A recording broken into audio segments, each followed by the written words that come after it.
12th आज हम पढ़ने जा रहे हैं सेमीकंडक्टर डिवाइसेस का पार्ट नंबर 5, जिसके अंदर हम डिस्कस करेंगे फिल्टर सर्किट्स को। लास्ट लेक्चर में आपने देखा था रेक्टिफायर के बारे में जाना आपने। रेक्टिफायर क्या होता है, रेक्टिफायर के टाइप्स। रेक्टिफायर ऐसा इलेक्ट्रॉनिक डिवाइस जो अल्टरनेटिंग करंट को कन्वर्ट करता है डायरेक्ट करंट में। दो तीन तरह के टाइप्स थे। हाफ वेव रेक्टिफायर जो इनपुट हम दे रहे हैं 100%, उसमें से ओनली 40.6% ही अल्टरनेटिंग करंट को डायरेक्ट करंट में कन्वर्ट करता है। बाकी जो अल्टरनेटिंग करंट है या इलेक्ट्रिक एनर्जी है वो हीट की फॉर्म में वहाँ पे लॉस हो जाती है। तो ये तो था half wave rectifier. Full wave में हमने देखा था कि 81.2% आपको आउटपुट मिल रहा है डीसी की फॉर्म में। ब्रिज रेक्टिफायर भी हमने देखा था, कंपैरिजन हमने किया था, सर्किट डायग्राम हमने बना लिए थे। अब आज हमें नया टॉपिक पढ़ना है कि फिल्टर सर्किट क्या होता है। तो बच्चों ये टॉपिक आया क्यों, पहले तो ये चीज़ डिस्कस करें। तो रेक्टिफायर में हमने देखा था कि भाई जब हमने इनपुट दिया था तो इनपुट हमने दिया था यहाँ पे अल्टरनेटिंग करंट या अल्टरनेटिंग वोल्टेज, और आउटपुट में हमें मिला, जैसे मैं फुल वेव रेक्टिफायर की बात करूँ तो मुझे कुछ इस तरीके से मिला था। ये जो आउटपुट मुझे मिला है यहाँ पर, ये आउटपुट फर्स्ट थिंग तो हम बात करें कि हमने इसको कंसिडर किया है कि ये डीसी वोल्टेज है या फिर ये डीसी करंट है। यदि आप यहाँ करंट दे रहे हैं तो आपको डीसी करंट मिल रहा है, यदि आप अल्टरनेटिंग वोल्टेज दे रहे हैं तो यहाँ पे आपको डीसी वोल्टेज मिल रहा है। इसको हमने डीसी वोल्टेज माना। बट हम देखते हैं कि ग्राफ जो डीसी वोल्टेज या डीसी करंट का आता है, तो यहाँ पे यदि मैं आई या फिर वोल्टेज दोनों में से कोई भी एक चीज़ ले लूँ और उसका टाइम पीरियड या फिर ओमेगा टी के साथ में ग्राफ खींचूँ, तो डीसी के लिए ग्राफ तो ऐसा आना चाहिए, एकदम स्ट्रेट लाइन आनी चाहिए। बट यहाँ पर ये कैसा आ रहा है, एकदम इस तरीके से। तो हम ऐसा कह सकते हैं कि हाँ चलो एक चीज़ तो सेम है यहाँ पर कि नेगेटिव में नहीं है। जैसे इस ग्राफ की यदि हम कंपैरिजन करें उससे, तो यहाँ पे हम कह सकते हैं कि भाई आई और वी की वैल्यू टी के साथ में बदल नहीं रही है, कांस्टेंट है, और यह नेगेटिव में नहीं जा रही है, इसकी डायरेक्शन हमेशा पॉजिटिव ही है। तो ये भी पॉजिटिव है और इधर भी हमें कैसे मिल रहा है, पॉजिटिव। इसका मतलब यूनिडायरेक्शनल आउटपुट आपको यहाँ पर मिला है। इसको हम कहेंगे कि ये कैसा मिला आपको, यूनिडायरेक्शनल मतलब एक देशिक का मतलब हो गया एक ही दिशा में। आपको कौन सी दिशा में मिल रहा है, ओनली पॉजिटिव डायरेक्शन में आपको यहाँ पर आउटपुट मिल रहा है, नेगेटिव में आपको नहीं मिल रहा है। इसलिए हम कह सकते हैं कि हाँ डीसी जैसा है। बट ये प्योर डीसी है क्या, तो ये प्योर डीसी नहीं है बच्चों। जो रेक्टिफायर आपको आउटपुट दे रहा है, ये आउटपुट आपका डीसी तो है, लेकिन इस डीसी सिग्नल के साथ में कुछ ऐसी कंपोनेंट भी मिक्स है। तो हम ऐसा कह सकते हैं कि यूनिडायरेक्शनल तो है, लेकिन साथ के साथ ही ये कैसा है, पल्सेटिंग का मतलब पल्स की तरीके से चल रहा है, एकदम स्ट्रेट लाइन यहाँ पर आपको नहीं दिख रही। यानी ये जो सिग्नल है आपका, ये कुछ इस तरीके से है कि इसमें डीसी कंपोनेंट्स भी है और साथ ही इसमें सुपर इम्पोज हो रहे हैं आपके जो अल्टरनेटिंग करंट है उसके हाई कंपोनेंट्स, हम ऐसा कह सकते हैं। तो अल्टरनेटिंग मैं ऐसा कह सकता हूँ हाई एसी कंपोनेंट्स इसके साथ में क्या हो रहे हैं, यहाँ पे सुपर इम्पोज हो रहे हैं या फिर ये इसके साथ में मिक्स हो रहे हैं। तो यहाँ पे आपने जब अल्टरनेटिंग करंट को कन्वर्ट कराया डायरेक्ट करंट में, तो डायरेक्ट करंट तो मिली, लेकिन उसके साथ में आपको अनवांटेड हाई एसी कंपोनेंट भी मिले। हमें क्या चाहिए आगे, हमें तो प्योर डीसी चाहिए, बट हमें प्योर डीसी नहीं मिल रही है। हमें क्या मिल रहा है, इसके साथ हाई एसी कंपोनेंट एक्स्ट्रा में मिल रहा है। तो फिल्टर सर्किट क्यों जरूरत पड़े, इसलिए जरूरत पड़ी इनकी, ताकि ये जो डीसी के साथ में हाई एसी कंपोनेंट आपको जो अनवांटेड मिल रहा है, इसको आप रिड्यूस कर सकें। क्योंकि फिल्टर का जो हम अर्थ निकालेंगे तो यही है कि जो आपको आउटपुट मिला यहाँ पर उसको फिल्टर करना कैसे, उसमें से छान के डीसी को निकाल लेना और हाई एसी कंपोनेंट्स की वैल्यू को रिड्यूस कर देना। ऐसा सर्किट क्या कहलाता है, फिल्टर सर्किट कहलाता है। अब हम बात करें कि क्या ये हमारे सिलेबस में है, तो बिल्कुल नहीं है ये सिलेबस में आपके, ये सिलेबस से थोड़ा एक्स्ट्रा है, बट हम इसको डिस्कस करना चाहिए क्योंकि बीएससी या बीटेक जब आप करेंगे तो आपके ये जरूर आएगा। तो हमको यहाँ पर जानकारी तो हो ही जानी चाहिए कि ऐसे कौन से सर्किट होते हैं जिससे हम जो रेक्टिफायर से जो हमें आउटपुट मिल रहा है उसमें से हाई एसी कंपोनेंट की वैल्यू को हम रिड्यूस कर सकते हैं जिनकी सहायता से। तो ऐसे सर्किट क्या कहलाएंगे, फिल्टर सर्किट कहलाएंगे। और ऐसे बेसिकली ये 4 से 5 प्रकार के होते हैं, लेकिन हम यहाँ पे 2 ही प्रकार के यहाँ डिस्कस करेंगे। तो मैं 2 प्रकार के फिल्टर सर्किट आपको यहाँ पे बताना जा रहा हूँ। आपको समझ में आ गया होगा फिल्टर सर्किट क्यों बना रहे हैं, क्यों, क्योंकि ये जो आपको आउटपुट मिल रहा है, इस आउटपुट में से हमको प्योर डीसी चाहिए, तो इसकी वैल्यू को हमें रिड्यूस करना है। ये जो हाई एसी कंपोनेंट है, इस तरीके से इसमें फ्लक्चुएशन दिख रहा है आपको, इसकी वैल्यू को आप रिड्यूस करना चाह रहे हैं। किसकी मदद से, आप एक अलग सर्किट बना के, अब उस सर्किट में आप क्या क्या यूज कर सकते हैं, ये काफी इंपॉर्टेंट है। क्यों? क्योंकि अल्टरनेटिंग करंट जब आप चैप्टर पढ़ते हैं तो उसमें आपको डिफरेंट डिफरेंट टाइप के सर्किट बनाना सिखाते हैं, जैसे एक pure resistance circuit, pure capacitive circuit, pure inductive circuit. वहीं से यहाँ पर कुछ चीज हम यहाँ पे ऐड करेंगे, एक कैपेसिटर और एक इंडक्टर हम यहाँ पे यूज करेंगे रेक्टिफायर के सर्किट के साथ में, और उससे मिलके क्या बनाएंगे, फिल्टर सर्किट। वो कैसे वर्क करेगा देखते हैं अपन। तो चलो आगे बढ़ते हैं। तो सबसे पहला जो सर्किट है हमारे पास वो है series inductor filter. Series inductor filter इसका नाम है। सीरीज इंडक्टर फिल्टर में क्या करना है आपको, स्पेलिंग इसकी चेक कर लेते हैं, FILTER। तो अब देखो सीरीज इंडक्टर फिल्टर बनाने के लिए क्या करना है आपको, यहां पर आप एक रेक्टिफायर का सर्किट डायग्राम बने, ये प्राइमरी कॉइल, ये सेकेंडरी कॉइल, और यहाँ पर रेक्टिफायर में फुल वेव रेक्टिफायर ले रहा हूँ। तो मैं यहाँ पे क्या करता हूँ कि 2 डायोड लगा देता हूँ, ये 2 डायोड लगा दिया मैंने, फुल वेव है, और मिडिल से टैप भी कर देते हैं। तो ये आपका लोड रेजिस्टेंस, मैं इसको इन दोनों को मिला देता हूँ और यहाँ से जंप करके इधर साइड में लगा देता हूँ किसको, लोड, ये रेजिस्टेंस को, जो कि आपके सेकेंडरी कॉइल से मिडिल टैप्ड है। तो ये आपका लोड रेजिस्टेंस आ गया, ये डायोड D1 आ गया, ये डायोड D2 आ गया। यहाँ पर आप इनपुट में क्या लगा दीजिए, एक AC सोर्स लगा दीजिए, तो ये आपके AC सोर्स भी आ गए। प्राइमरी कॉइल है, सेकेंडरी कॉइल है, बीच में म्यूचुअल इंडक्शन हो रहा है, ये मिडिल टैप है, ये रोड रेजिस्टेंस है, डायोड D1 D2, यहाँ पे पॉइंट A है, यहाँ पॉइंट B है। ये तो था हमारा किसका सर्किट, फुल वेव रेक्टिफायर का सर्किट। अब इसमें क्या बनाना है, सीरीज इंडक्टर। तो यानी इस फुल वेव रेक्टिफायर के सर्किट में आप क्या करें, एक इंडक्टर, इंडक्टर मतलब एक कॉइल होती है, इस तरीके से बनाते हैं, जैसे ये प्राइमरी कॉइल और सेकेंडरी कॉइल है, ये भी एक तरह के इंडक्टर ही है। तो आप इसको कॉइल बोल सकते हैं या फिर आप इसको क्या बोल सकते हैं, इंडक्टर बोल सकते हैं। तो इंडक्टर इस तरह का एक कॉइल होती है। देखिए आप रेजिस्टेंस को ऐसे बनाते हैं, इंडक्टर आपको कुछ इस तरीके से बनाना है, कॉइल की तरीके से, दोनों का जो रिप्रेजेंटेशन है वो अलग अलग है, आप इस चीज़ का ध्यान रखेंगे।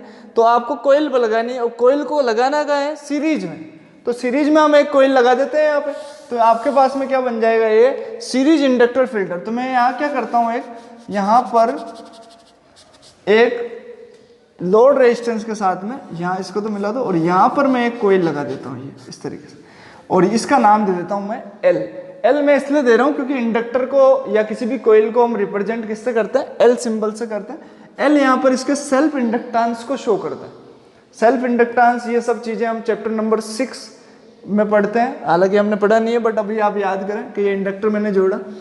अब इसको इंडक्टर के यहाँ जोड़ने से क्या फर्क पड़ेगा, तो आपको जो आउटपुट मिल रहा है यहाँ पे लोड रेजिस्टेंस पे, उसमें जो डीसी सिग्नल है उसके अंदर जो मिक्सर है हाई AC कंपोनेंट का, वो यहाँ पर रिड्यूस होएगा। वो कैसे समझने की कोशिश करते हैं। ये जो इंडक्टर है इसकी एक इंडक्टेंस होती है, हम ऐसे कह सकते हैं कि भाई सॉरी इंडक्टेंस नहीं, रिएक्टेंस होती है। तो मैं इसको बोल दूं कि reactance of inductor, reactance of inductor की बात करें तो उसको हम लिखते हैं X और L से। ये एक तरह से आप ऐसे समझ सकते हैं, एक तरह का रेजिस्टेंस ही है, लेकिन इसका नाम अलग है रिएक्टेंस, क्योंकि रेजिस्टेंस तो रजिस्टर का होता है, यहाँ पर कौन है, इंडक्टर है, तो इंडक्टर की रिएक्टेंस होती है, और रिएक्टेंस को लिखने का जो सिंबल होता है वो XL होता है। और XL को हम यदि खोलें तो इसको ओमेगा L लिख सकते हैं। क्या कर सकते हैं बच्चे, ओमेगा L इसका फॉर्मूला है ये, तो आप ये भी याद रखें, क्योंकि ये अल्टरनेटिंग करंट में कैसा है वो वहाँ डिस्कस करेंगे अपन, यहाँ पर अभी इसको आप याद करें। XL बराबर क्या होता है, ओमेगा L, और ओमेगा की वैल्यू आप जानते हैं कि क्या होती है, 2π/T होती है, और 2π/T 1/T को हम फ्रीक्वेंसी कह सकते हैं। 1/T आपकी लीनियर फ्रीक्वेंसी होती है, तो ओमेगा को आप 2πf लिख सकते हो। तो मैं इसको कह दूं कि 2πfL। तो XL बराबर मेरे पास क्या है, ओमेगा L बराबर 2πfL है। अब देखो फॉर AC सिग्नल, जो AC सिग्नल है उनके लिए फ्रीक्वेंसी कितनी होगी, तो फ्रीक्वेंसी लगभग 50 हर्ट्ज के इक्वल होती है। तो इसका मतलब हम कह सकते हैं कि AC सिग्नल के लिए फ्रीक्वेंसी होती है। तो मैं यहाँ लिख देता हूँ, चलो इंडिया में कितनी है, ये 50 हर्ट्ज है। तो 50 हर्ट्ज है, इसको तो मैं मिटा दूँ। तो उससे क्या होगा कि रिएक्टेंस AC सिग्नल के लिए लगेगी, यहाँ पे रिएक्टेंस की वैल्यू क्या हो जाएगी, जो आपके एसी सिग्नल है उसके लिए ये 2 पाई एफ की जगह मैं यहाँ पे 50 रख सकता हूँ, तो मैं एफ ही रहने दे रहा हूँ, और ये एल 2 पाई एफ एल यहाँ पर रिएक्टेंस लगेगी किसके लिए, एसी सिग्नल्स के लिए। कहाँ पर, इस सर्किट में, यानी ये इंडक्टर एसी सिग्नल्स को रोकने का काम करेगा। रिएक्टेंस का मतलब मैंने पहले भी बताया एक तरह का रेजिस्टेंस है, रेजिस्टेंस का मतलब करंट को रोकेगा। करंट को रोकेगा तो कौन सी करंट को रोकेगा, एसी करंट को रोकेगा। यानी यहाँ पर ये जो इंडक्टर मैंने लगाया इसका मतलब यहाँ ये हो गया कि जैसे यहाँ पे एसी करंट आएगा उसको ये रोकेगा, क्योंकि ये कितनी रिएक्टेंस लगाएगा, इतने रिएक्टेंस लगाएगा। लेकिन देखिए फॉर डीसी सिग्नल हम बात करें तो फ्रीक्वेंसी डीसी की 0 होती है, क्योंकि वो तो फ्लक्चुएट करता ही नहीं भाई। ये तो एसी तो 1 सेकंड में 50 बार ऐसे ऐसे फ्लक्चुएट करता है, साइकिल कंप्लीट करता है। इसका तो कोई साइकिल वाइकिल भी नहीं होता, ये तो बिल्कुल सीधा कांस्टेंट रहता है। तो इसकी फ्रीक्वेंसी कितने हर्ट्ज है, 0 हर्ट्ज है। तो हम एक्सेल की बात करें कि भाई एक्सेल कितना हो गया, तो एक्सेल बराबर ओमेगा एल बराबर 2 पाई एफ एल, एफ मतलब 0। तो टोटली कितनी आ गई, 0 रिएक्टेंस आ गई। तो एक्सेल यहाँ, यानी कि ये जो इंडक्टर है इसके अंदर से यदि कोई डीसी करंट निकल रहा है या डीसी सिग्नल निकल रहा है तो ये उसको नहीं रोकेगा। यानी अपनी रिएक्टेंस डीसी सिग्नल के लिए कितनी लगाएगा, ये 0। तो समझने वाली बात क्या है कि यदि यहाँ पे डायोड D1 से कोई करंट आया, और हमको पता है कि डायोड D1 यहाँ से करंट कैसा निकालने वाला है, डीसी निकालने वाला है। लेकिन डीसी में कौन मिक्स है, वो हाई एसी कंपोनेंट्स मिक्स है, जिसके कारण ऐसा फ्लक्चुएशन आ रहा है। तो यहाँ से जैसे डीसी निकलेगी, डीसी तो आगे निकल जाएगी आराम से, क्योंकि रिएक्टेंस कितनी लग रही, 0। तो यहाँ से डीसी निकल के कहाँ मिल जाएगा आपको, आरएल पे, तो आपको यहाँ पे डीसी सिग्नल मिलेगा। लेकिन डीसी के अंदर जो मिक्सर था हाई एसी कंपोनेंट, वो एसी कंपोनेंट के लिए इंडक्टर क्या करेगा, रिएक्टेंस लगाएगा कितनी, 2 पाई एफ एल, जिससे क्या होगा, उस हाई एसी कंपोनेंट की जो वैल्यू है वो यहाँ पर रिड्यूस हो जाएगी। रिड्यूस होने से आपको यहाँ पे क्या मिलेगा, आपको प्योर डीसी, प्योर नहीं कह सकता तो ये तो कह सकता हूँ कि डीसी के साथ में अब जो हाई एसी कंपोनेंट मिक्स था वो अब रिड्यूस हो चुका है। तो इस तरीके से हम समझ सकते हैं। तो फिर ग्राफ कैसे आएगा, तो ग्राफ हम ऐसे कहते हैं कि ये इस तरीके से पहले आ रहा था, तो इंडक्टर सर्किट लगाने के बाद में ये जैसे थोड़ा रिड्यूस हो गया। रिड्यूस होने का मतलब ये ऊपर ऊपर से कम हो गया, तो अब ये कुछ इस तरीके से आ रहा है।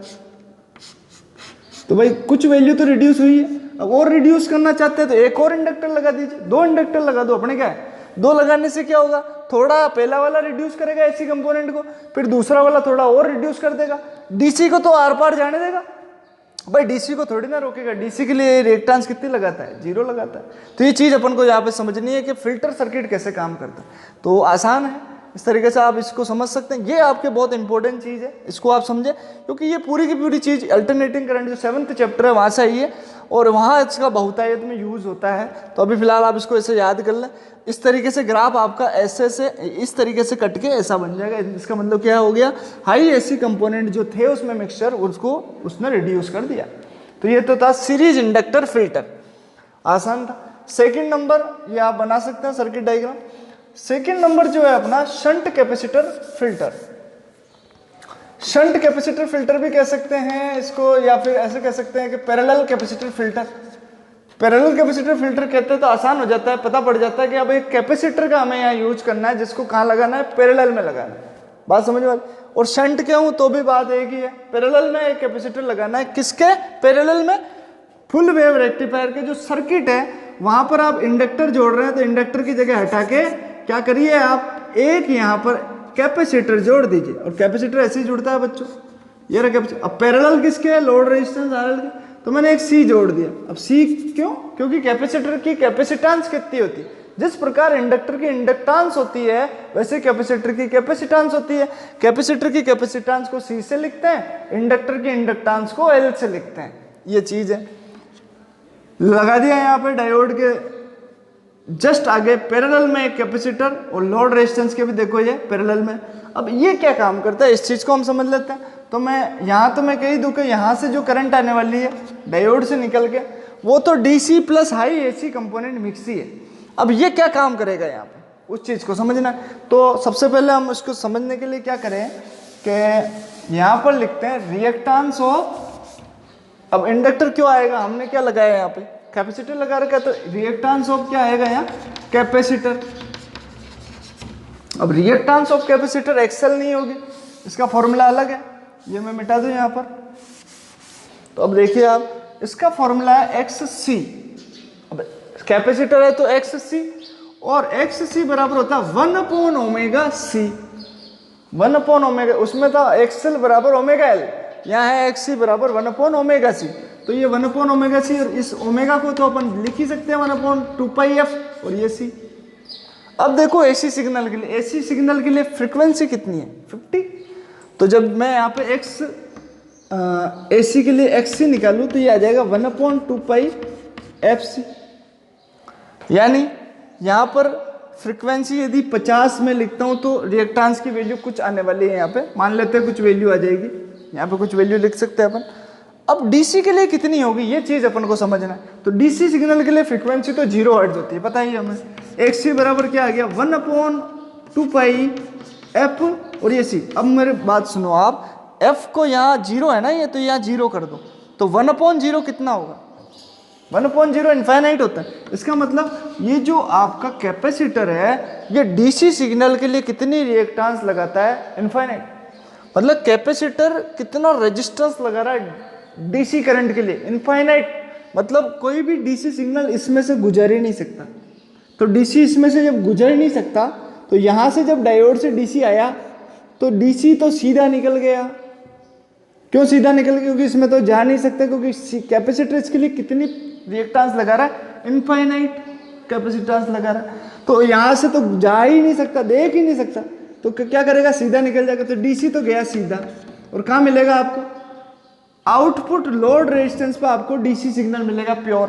लेकिन इस डीसी में जो हाई एसी कंपोनेंट मिक्स थे उनके लिए कैपेसिटेंस ये रिएक्टेंस कितनी लग रही है, बहुत कम लग रही है। देखो 2πfc 50 यहाँ रखूंगा 1/में है तो वैल्यू बहुत कम है। तो ये एसी कंपोनेंट क्या करेंगे, कौन से, ये देखो हाई एसी कंपोनेंट, ये आपके यहीं से कैपेसिटर में जाके यहीं से बाईपास हो जाएंगे वापस रिटर्न। तो मैंने एक वर्ड यूज किया है यहाँ पे बाईपास। बाईपास इसलिए यूज किया क्योंकि कोई भी करंट जब होता है आप सोच रहे होंगे कि यहाँ से क्यों जाएगा, सीधा ही निकल जाता। अपन को तो आरएल पे तो यहाँ पे तो कुछ लगा ही नहीं रखा ना सर, आपने सीधा चला जाता, क्या दिक्कत आ रही थी, इधर जाने की जरूरत ही क्या पड़ रही है। मतलब यहाँ से आता लोड रेजिस्टेंस पे आपको हाई एसी कंपोनेंट भी मिल जाता और डीसी भी मिल जाता। बट मैंने कहा कि यहाँ से बाईपास हो रहा है। बाईपास इसलिए हो रहा है कि कोई भी जब करंट किसी भी सर्किट में फ्लो करता है तो उसकी एक टेंडेंसी होती है। टेंडेंसी कैसी होती है कि वो सबसे शॉर्ट पाथ पे ट्रेवल करे। शॉर्ट पाथ मतलब यदि उसको कोई शॉर्ट पाथ मिल रहा है, अपन ऐसा कहे कि जैसे फॉर एग्जांपल 2 रास्ते अपन ले लेते हैं कि एक तो ये रास्ता है और एक रास्ता ये है। तो अब इन दोनों में शॉर्ट कौन है भाई, ये तो बड़ा है, अपन को पता है ये शॉर्ट है।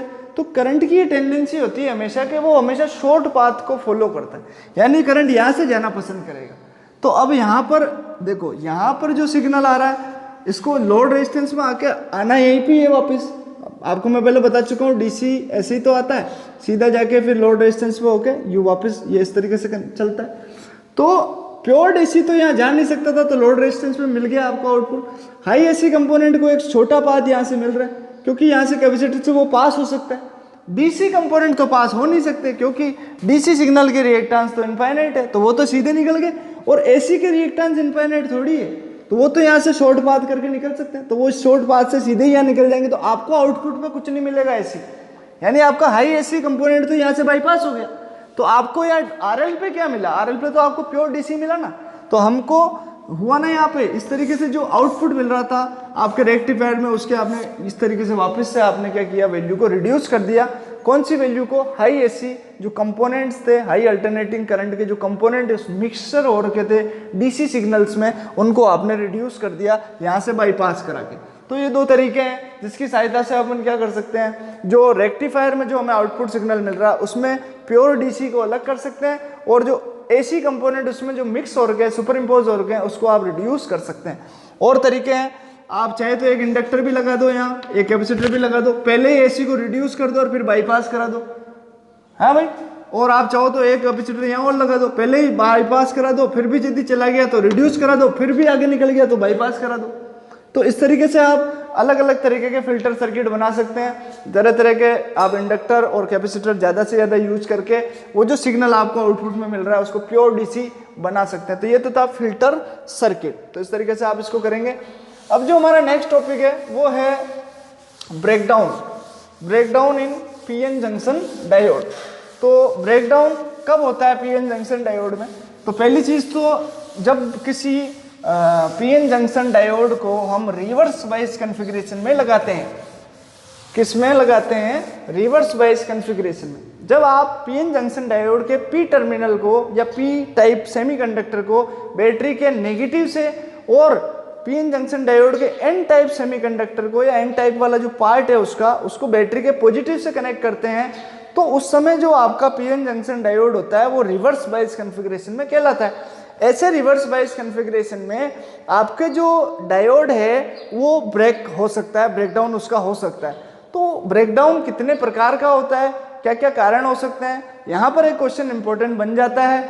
और यहाँ पर कुछ चीज़ें और भी पूछ लेता है डिपेंडेंसी की, जो हर साल ही पूछ रहा है सीबीएसई में। जैसे फॉर एग्जांपल कि रिवर्स ब्रेकडाउन के टाइम में जैसे मैं बताना चाहूँ आपको कि भाई हम जब पीएन जंक्शन डायोड बनाते हैं तो उसमें जब हम डोपिंग करते हैं तो डोपिंग कंसंट्रेशन का वो जो डिप्लेशन रीजन बनता है, एक अवशय परत बनती है, साथ ही पोटेंशियल बैरियर भी हमने सीखा था, तो उस पर क्या इफेक्ट पड़ता है, तो वो चीज़ हमें यहाँ पे समझनी है कि एक तो कंसंट्रेशन का क्या इफेक्ट होता है डिप्लेशन रीजन और पोटेंशियल बैरियर पे, साथ ही ब्रेकडाउन कितने प्रकार के अलग अलग तरीके से होते हैं। तो हम यहाँ पर ब्रेकडाउन पढ़ना चाह रहे हैं, तो सबसे पहले जो हम पढ़ेंगे यहाँ पर वो है जेनर ब्रेकडाउन।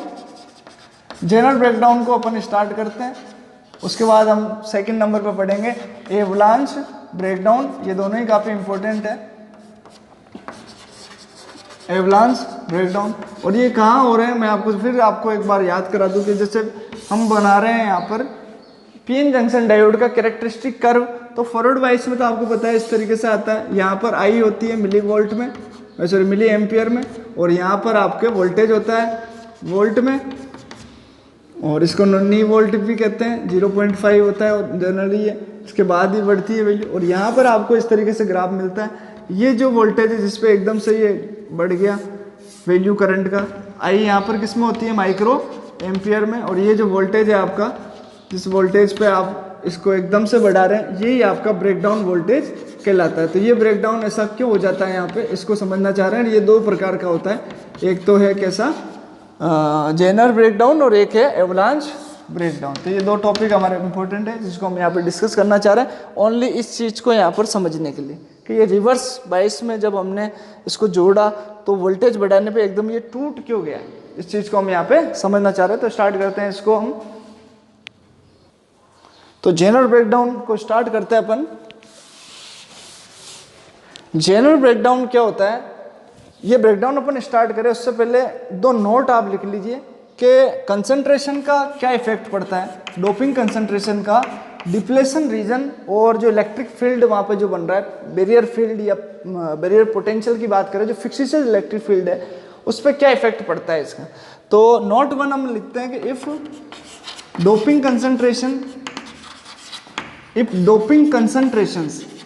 कंसंट्रेशन का मतलब क्या है कि आपने जो पी टाइप और एन टाइप सेमीकंडक्टर लेके जो पीएन जंक्शन डायोड बनाया है उसमें पी टाइप सेमीकंडक्टर में जो होल है उनकी संख्या बहुत ज़्यादा है और एन टाइप सेमीकंडक्टर में जो इलेक्ट्रॉन है उनकी संख्या भी बहुत ज़्यादा है। मतलब आपने इम्प्योर एटम बहुत ज़्यादा डाल रखे हैं। आपने डोपिंग जो इम्प्योर एटम की हम करते हैं, पी टाइप में हम ट्राईवेलेंट करते हैं, एन टाइप में हम पेंटावेलेंट करते हैं। तो पी टाइप में आपने ऑलरेडी बहुत सारे इम्प्योर एटम ट्राईवेलेंट डाल रखे थे जिसके कारण उसमें होल बहुत सारे उत्पन्न हो गए, और इधर एन टाइप में आपने पेंटावेलेंट बहुत सारे डाल दिए जिससे उसमें इलेक्ट्रॉन बहुत ज़्यादा उत्पन्न हो गए। तो आपका जो पी टाइप है वो बहुत ज़्यादा डोपिंग कंसंट्रेशन के साथ में, मतलब बहुत सारे उसमें इम्प्योर एटम मिक्स है, और एन टाइप में भी आपने बहुत सारे, यानी आपने हेवीली डोप्ड कर रखा है। तो if doping concentration are high, इसको आप कह सकते हैं कि हेवीली डोप्ड। अब दोनों के दोनों ही, ऐसा नहीं कह रहा हूं कि पी टाइप को ज्यादा आपने कंसंट्रेट कर रखा है या एन टाइप को कम कर रखा है, दोनों को आपने क्या हेवीली डोप्ड कर रखा है।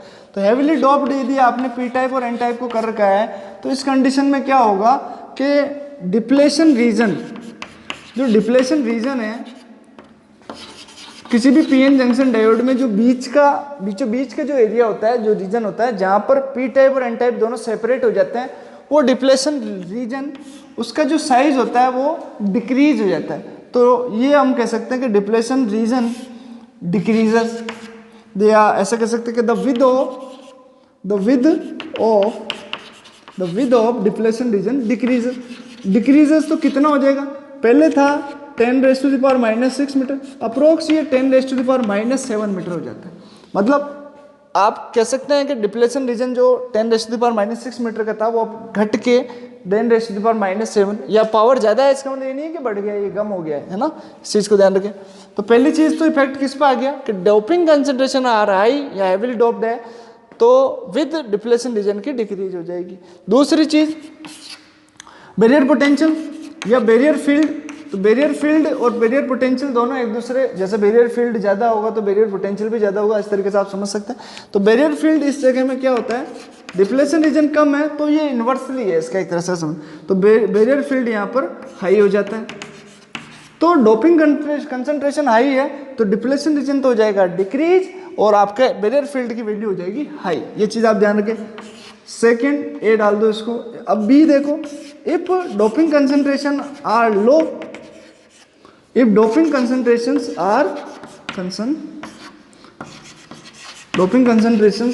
आर लो, या मैं कह दूं कि लो लेवल डोपिंग हुई है, कैसी हुई है, लो लेवल डोपिंग, आपने डोपिंग बहुत कम की है, बहुत कम इम्प्योर एटम्स मिक्स करके पी टाइप और एन टाइप सेमीकंडक्टर में, तो लो लेवल डोपिंग के अंदर जो आपकी डिप्लेशन रीजन है वो अब यहाँ पर क्या हो जाएगा, इंक्रीज हो जाएगा। तो डिप्लेशन लेयर की बात करें या डिप्लेशन रीजन की बात करें तो वो अब यहाँ पर इंक्रीज हो जाएगा, और डिप्लेशन रीजन इंक्रीज होने से जो बैरियर फील्ड है उसकी वैल्यू यहाँ पर क्या आ जाएगी आपके, ये वीक हो जाएगा।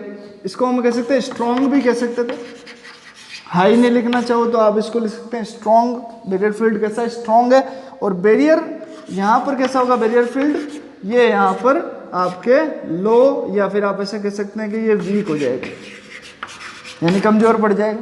तो इस तरीके से हम यहाँ पर समझ सकते हैं कि डोपिंग कंसंट्रेशन का डिप्लेशन रीजन और बैरियर फील्ड पे क्या इफेक्ट पड़ रहा है। तो एक क्वेश्चन तो आपका यहाँ से आता है, तो ये दोनों नोट बहुत इंपॉर्टेंट है और इन्हीं के आधार पे हम दोनों तरह के ब्रेकडाउन सीखेंगे।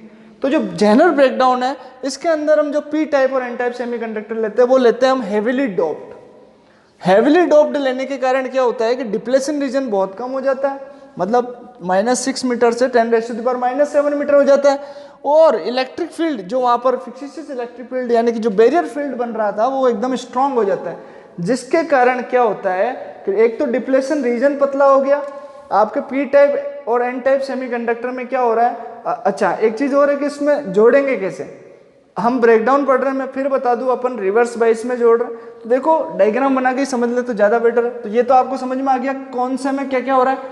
जब हेवीली डोप्ड है, barrier field strong, depletion region decrease, लो लेवल डोपिंग है, डिप्लेशन रीजन चौड़ा हो जाएगा, साथ ही बैरियर फील्ड वीक हो जाएगा, ये चीज़ आप जान लो। अब जनरल ब्रेकडाउन की कंडीशन को समझने की कोशिश करते हैं। तो देखिए, तो सबसे पहले मैं क्या करता हूँ यहाँ पे, सबसे पहले तो हम लिख सकते हैं यहाँ पे, आप मेरे नोट्स डाउनलोड कर लिए होंगे अब तक, उसमें आपको बिल्कुल थ्योरी में मिल जाएगा कि ये हेवीली डोप्ड यूज़ करते हैं। तो मैं थ्योरी नहीं लिख के डायग्राम के माध्यम से आपको समझाने की कोशिश कर रहा हूँ। तो सबसे पहले तो आप एक पी-एन जंक्शन डायोड ले लें, और पी-एन जंक्शन डायोड आपका कैसा हेवीली डोप्ड है। हेवीली डोप्ड करने से यहाँ पर जो डिप्लेशन रीजन बना है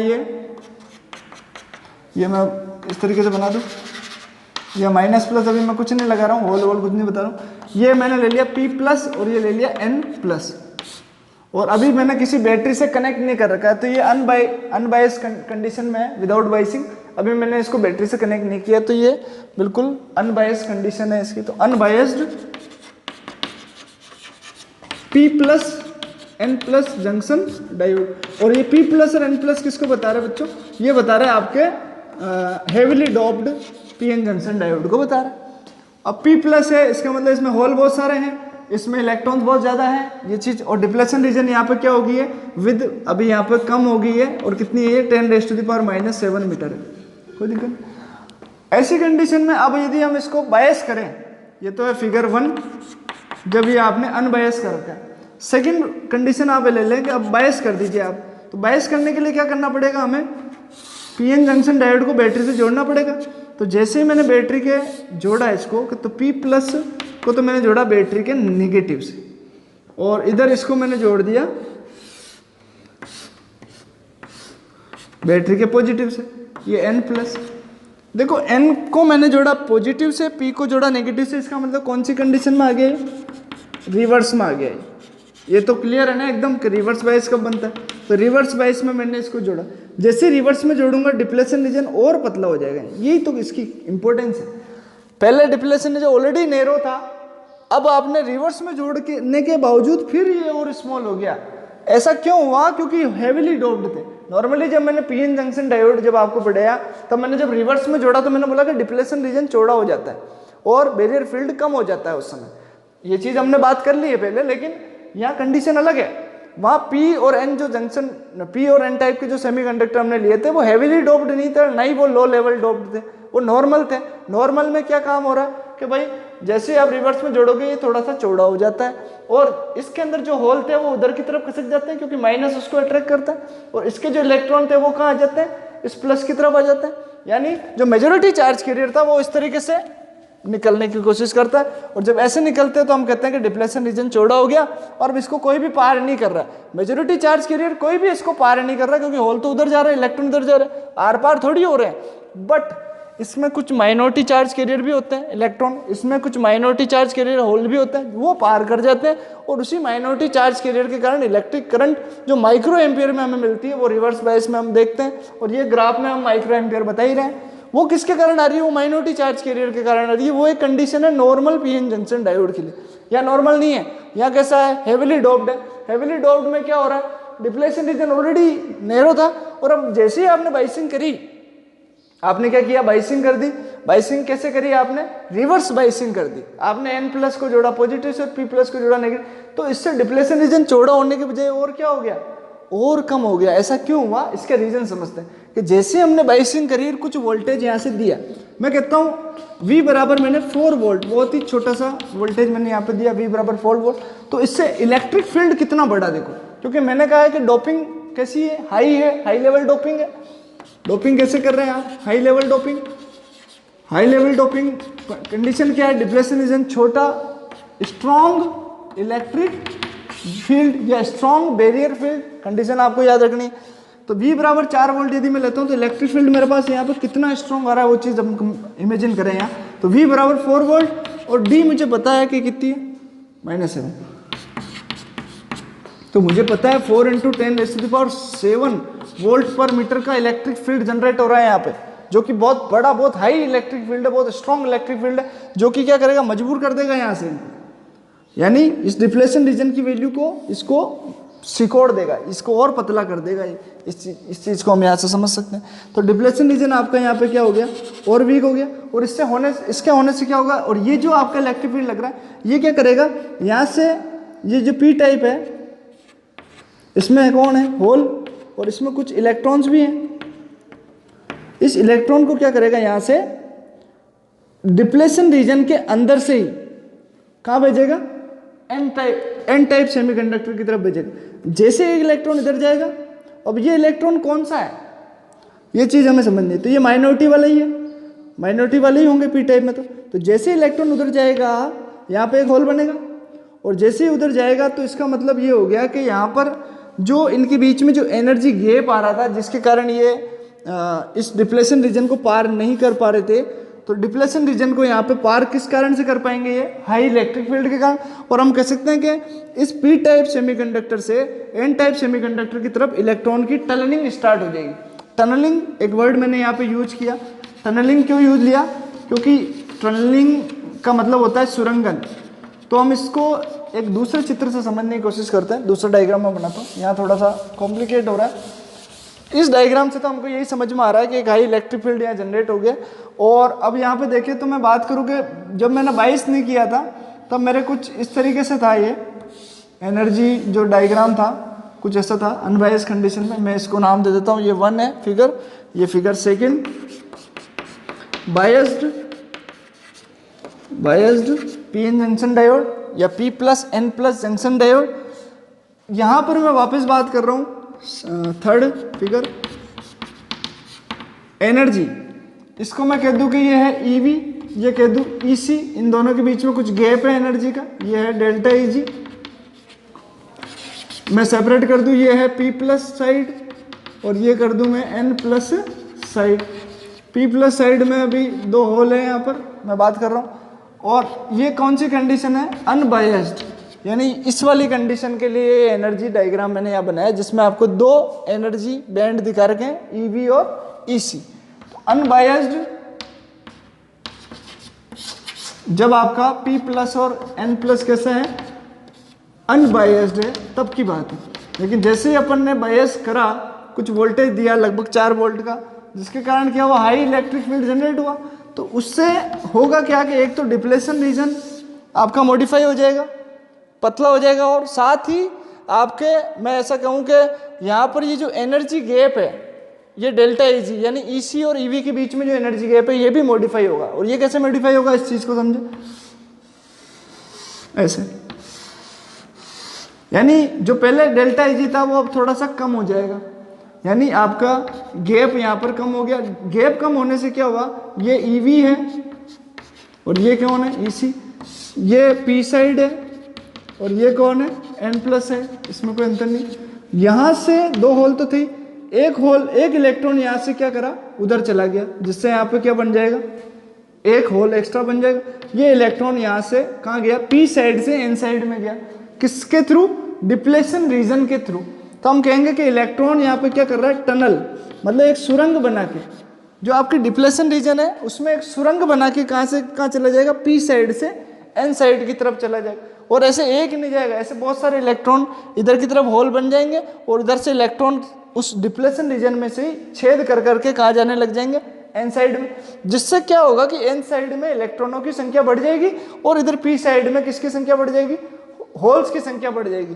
और इन इलेक्ट्रॉन्स की संख्या बढ़ने से जो इलेक्ट्रिक करंट उत्पन्न होगी, उसी करंट को हम कहते हैं रिवर्स ब्रेकडाउन करंट। जो आप देखते हैं वो ग्राफ जब हम बनाते हैं तो हम देखते हैं कि एक वोल्टेज देने के बाद एकदम से करंट बढ़ जाती है। ये वोल्टेज कौन था? वो V बराबर 4 वोल्ट था, जिसपे आपके N साइड में इलेक्ट्रॉनों की संख्या बढ़ गई और P टाइप में होल्स की संख्या बढ़ गई। कैसे हुए? डिप्लेशन रीजन बहुत पतला हो जाने से और इलेक्ट्रिक फील्ड वेरी हाई हो जाने से हुआ क्या कि P साइड के जो इलेक्ट्रॉन थे वो डिप्लेशन रीजन में टनल कर करके N साइड में चले गए, जिससे N साइड में बहुत सारे इलेक्ट्रॉन इकट्ठा हो गए और P साइड में बहुत सारे होल इकट्ठा हो गए। इसके कारण जो करंट उत्पन्न हुई उसको हमने कहा माइक्रो एम्पियर में करंट उत्पन्न हुई। लेकिन एकदम बहुत सारी करंट उत्पन्न होगी, बहुत सारी का मतलब बहुत ज्यादा नहीं है, माइक्रो एम्पियर में ही है, लेकिन पहले जो हो रही थी उसकी तुलना में तो ज्यादा ही है। तो हम कहते हैं कि एकदम से ये बहुत सारी करंट उत्पन्न होगी तो यहाँ ब्रेकडाउन हो गया। तो इस टाइप का ब्रेकडाउन बच्चों क्या कहलाता है? जेनर ब्रेकडाउन कहलाता है। तो इसमें आपके क्वेश्चन कैसा बनता है? क्वेश्चन आपसे पूछ सकता है कि एक्सप्लेन जेनर ब्रेकडाउन। तो फिर आपको यूज करना है, आपको लिखना है कि in zener breakdown we used a heavily doped P type PN junction diode.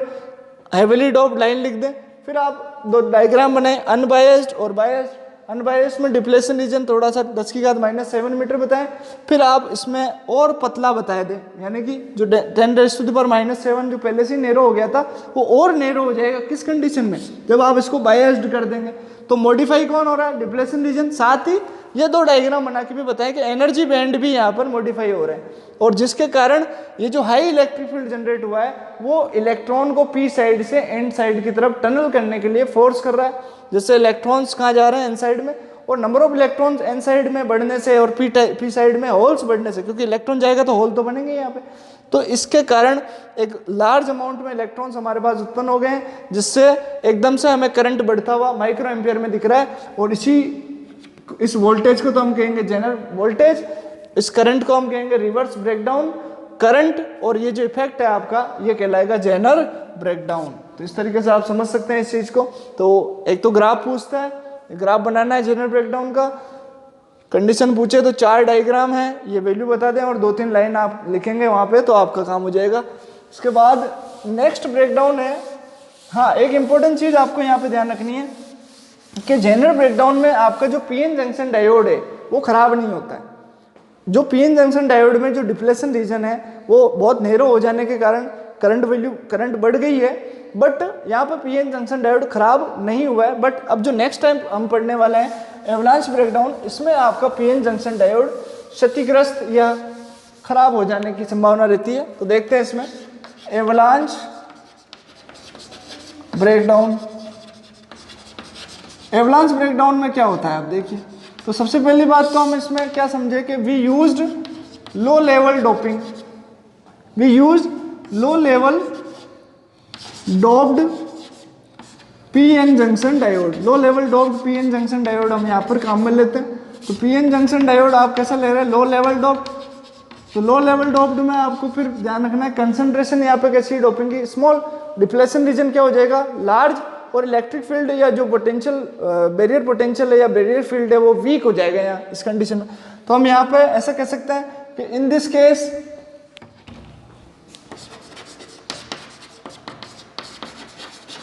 Depletion region क्या फर्क पड़ेगा उसमें, डिप्लेशन रीजन तो हो जाएगा यहाँ पर लार्ज, बिकम लार्ज, और and barrier field become weak, barrier field कैसा बन जाएगा यहाँ पर, वीक हो जाएगा। इससे होगा क्या, when we applied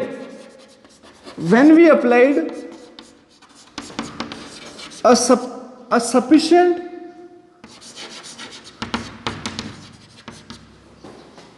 sufficient reverse voltage to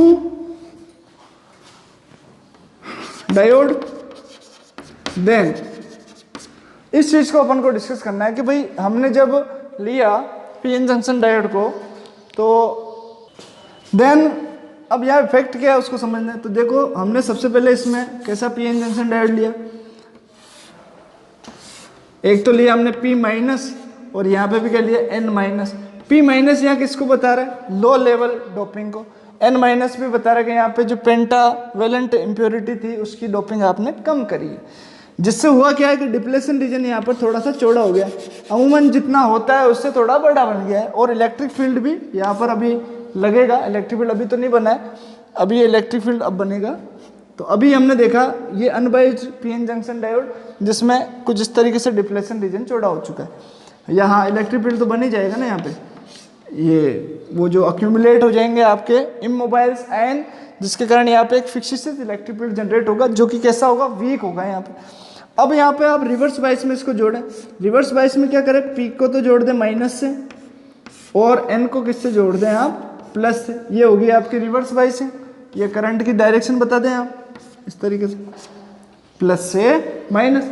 ऐसा करने से क्या होगा कि ये जो जैसे आप वोल्टेज देंगे यहाँ पर sufficient voltage, sufficient reverse voltage का मतलब मैं दे दूँ लगभग जैसे 10 वोल्ट की मैंने बात करी यहाँ पे, तो 10 वोल्टेज जैसे ही दूंगा होगा क्या कि इसके जो होल हैं, थोड़े बहुत होल है इसमें, वैसे भी लो लेवल डोप्ड है, तो होल क्या हो जाएंगे, इधर खिसकेंगे माइनस की तरफ।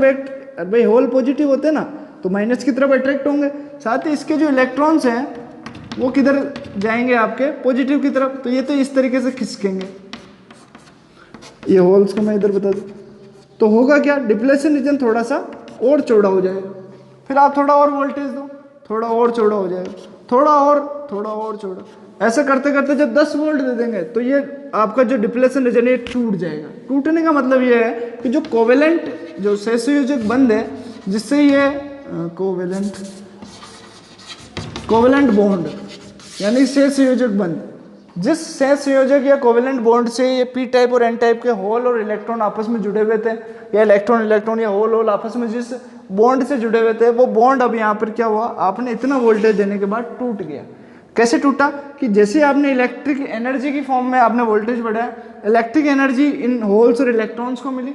इन होल्स और इलेक्ट्रॉन्स ने क्या किया, उस इलेक्ट्रिक एनर्जी से अपनी काइनेटिक एनर्जी को बढ़ाया, और काइनेटिक एनर्जी बढ़ने से ये हाई एनर्जी से एक्सेलरेट करने लग गए, हाई काइनेटिक एनर्जी से ये एक्सेलरेट करने लगे। और एक्सेलरेट करते करते इन्होंने क्या किया, अपनी जो कोवेलेंट बॉन्ड जिसे उस क्रिस्टल में जमे हुए थे उसको इन्होंने ब्रेक कर दिया। और जैसे ही ब्रेक किया तो कोवेलेंट बॉन्ड ब्रेक होने के बाद कौन फ्री होता है, इलेक्ट्रॉन्स फ्री हो जाते हैं। और इलेक्ट्रॉन्स फ्री होने से एक लार्ज नंबर में इलेक्ट्रॉन वहां पे अवेलेबल हो जाएंगे जो कि करंट कंडक्ट करेंगे। और ये करंट कौन सी होगी, ये भी रिवर्स बायस करंट ही होगी। किस ऑर्डर की होगी, ये भी माइक्रो एम्पियर की होगी।